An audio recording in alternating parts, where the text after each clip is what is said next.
How to fix failed to connect to the Rockstar Games Library service on Windows. 1.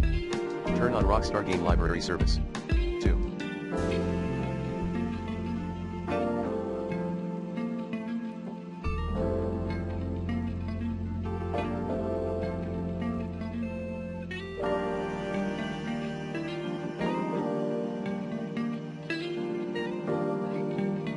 Check image path at hkey_local_machine/system/current control set/services/Rockstar service in registry editor. Ensure the values are inside quotes. 3.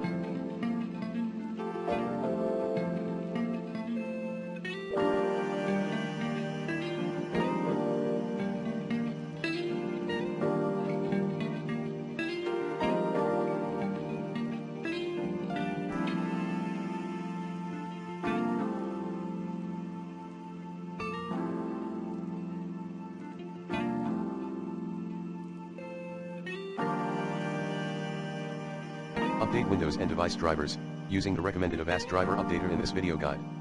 4. Troubleshoot in clean boot. 5. Run the installation media again. Plan B, remove.